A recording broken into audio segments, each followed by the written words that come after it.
Hi there, it's Mr. Smith, and in this video I'll be doing a review of decimals. So first of all, it says here, decimals, fractions, and percents are all used to represent part of a whole.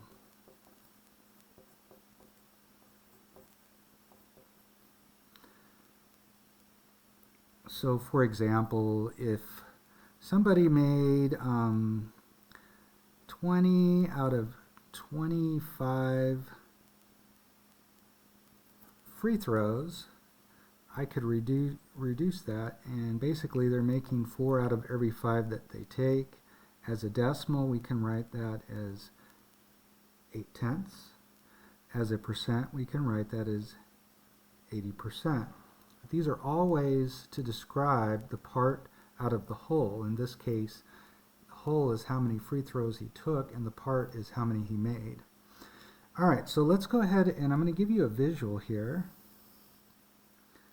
So when I think of working with, and by the way, working with percents, fractions, and decimals is very important. We run into them all the time. So part of a whole, basically the whole is represented by the number 1. And so we can go ahead and maybe put a line halfway. Hopefully that looks like it's halfway. So that would be where a half is, but we could also write that as 5/10 or 50%. If you have half of something, it's the same as having 50% of something. So this would be 0%. You could write 0.0 as a decimal, that's not too interesting. And then, of course, this is 1.0. We could also write it as 100%. Now, there's another couple that you probably ought to know. Now we're a quarter of the way. This is where we'd find a fourth. And so that would be 25 hundredths as a decimal. We could just divide 1 by 4 to see that. And that would be 25%. And then finally we have 3/4, which as a decimal is 75 hundredths. Again, divide 3 by 4 and you can get that, which is 75%. So anything that's less than 100% would fall in here. So basically anything less than 100% is a number that's less than 1. And if you have something that's bigger than 5/10, it would be over here. Something smaller would be over here. So it's a nice visual when you're working with percents, fractions, and decimals. Alright, let's move on. So decimals are actually special fractions. I don't know if you ever realized that. We don't normally write them as fractions, but we can always write them as fractions if we want. So now some people, when they see this number, they call it 0.3, which I know why people do that. It makes it easier for people to know what the number is, but we would read this as 3/10, and so we could write it as a fraction as 3/10. If you had 12 hundredths, you could write that as 12/100. Of course, we would normally simplify that fraction and we get 3/25. And then 0, we'll say 123 thousandths. That's 123 out of 1,000. So you read these both the same, 123 thousandths. So, sorry, my air conditioner came on. Hopefully it's not too loud. I'm going to do something to try to get it to go off.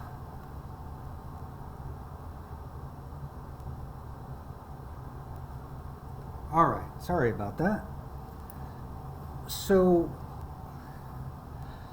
basically, look at all these fractions. Each of these decimal numbers can be written as a fraction with a power of 10 in the denominator. Some multiple of, well, 10 or 100 or 1,000, some multiple of 10, or some power of 10. 10 squared, 10 cubed, and so on. Alright, let's move on to place value and rounding. So first of all, we would read this number 504 and 792 thousandths. So first of all, we read the decimal as and. Now, beyond that, you got to know your place values. We're assuming, you know, this is the ones, the tens, and the hundreds place. the 7 is in the tenths place, and so that the value of that 7 is 7/10. The 9 is in the hundredths place, and so the value of that 9 is actually 9/100ths. So hundredths, it's hard to get that THS in there when you say it. And then finally, this is 2 thousandths because it's in that place.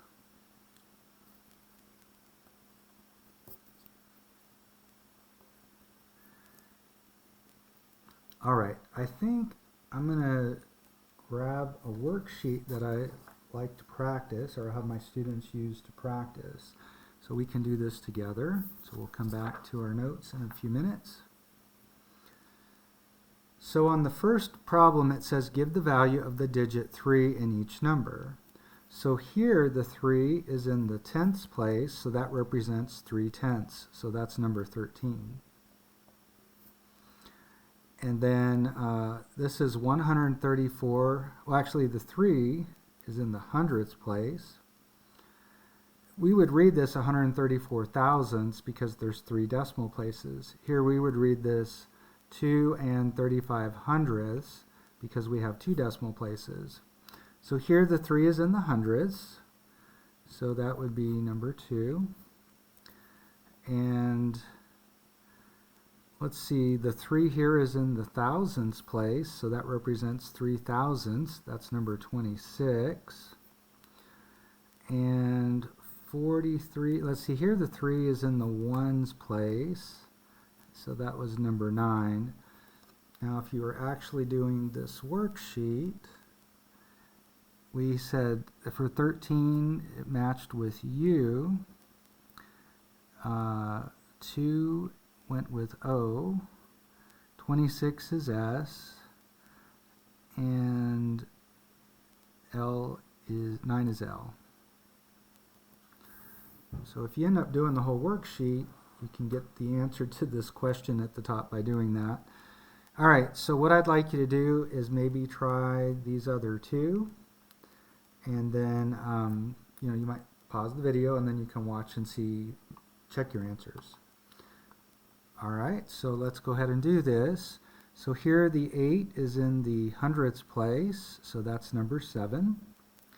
Here the 8 is in the thousandths place, that's number 3. Here the 8 is in the tens place, that's 25. And here the 8 is in the hundreds place, that's 19. By the way, did you ever notice there's no once place? We have the ones and the tens here, but on the other side we start with the tenths. There are no once, are there? Let's move on to number 3.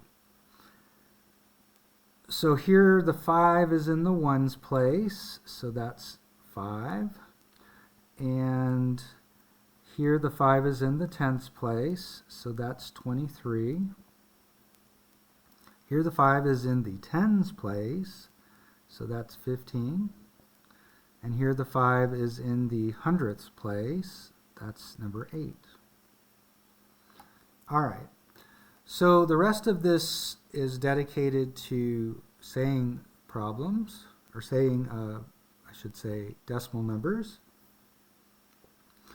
So we'll do the first one together, write the decimal.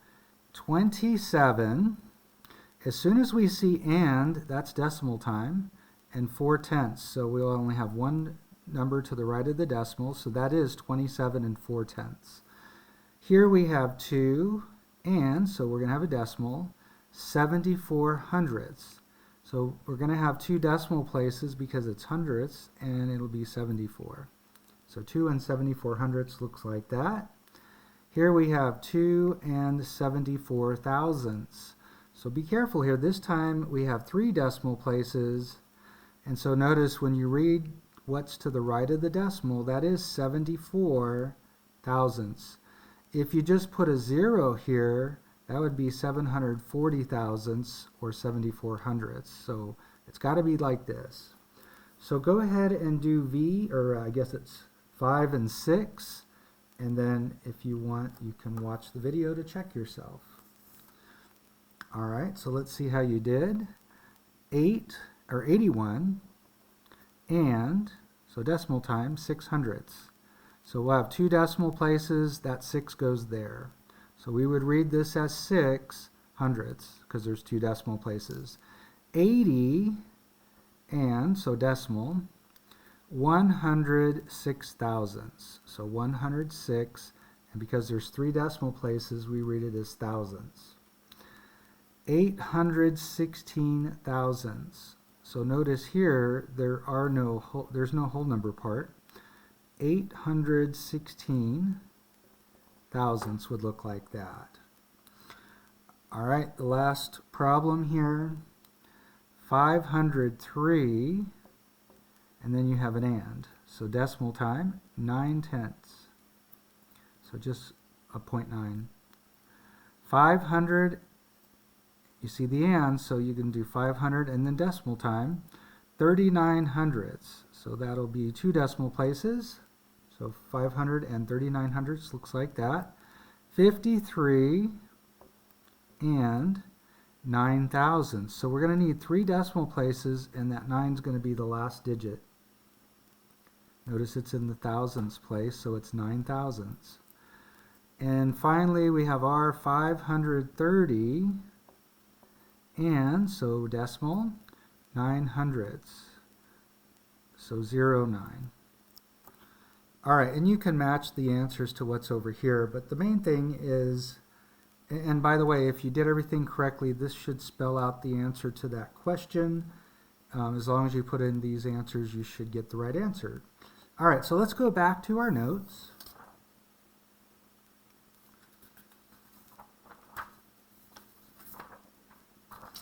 And next we're going to talk about rounding. This is a review, so I'm just going to go ahead and round. I think we've all seen this before. It's just a matter of making sure we remember how to do it.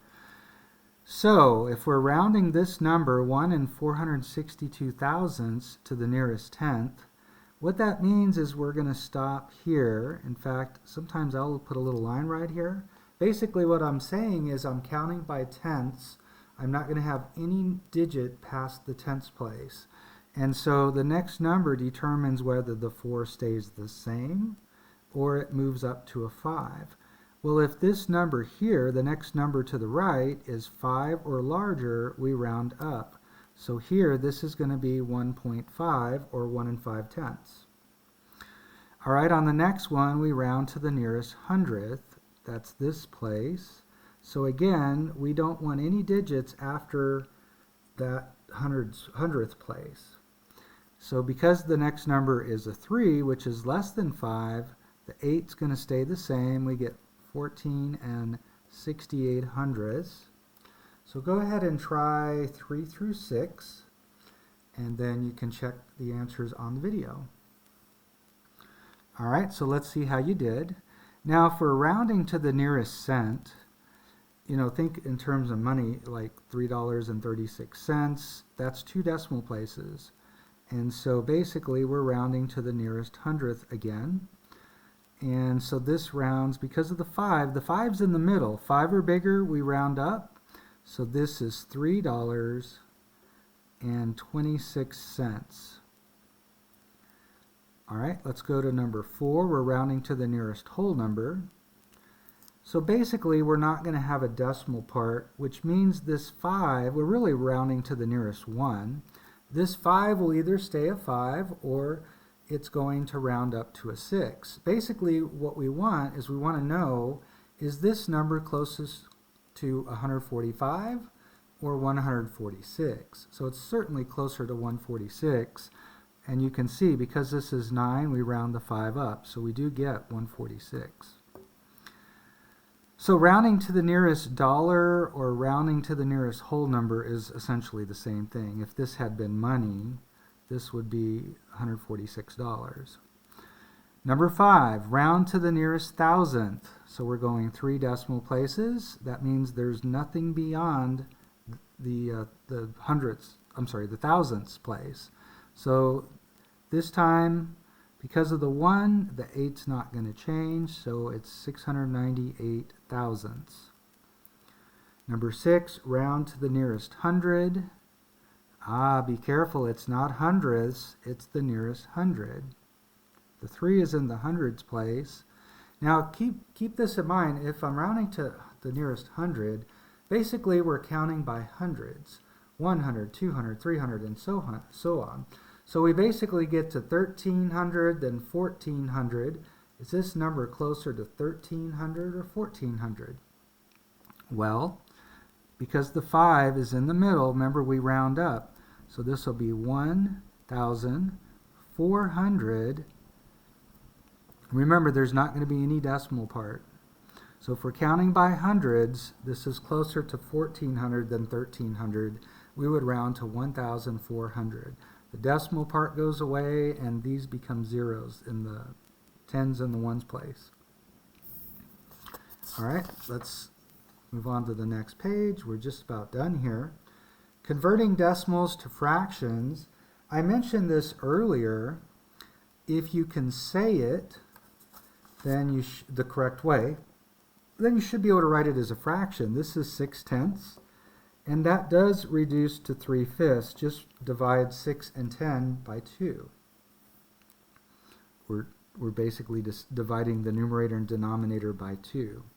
Here we get 24 thousandths.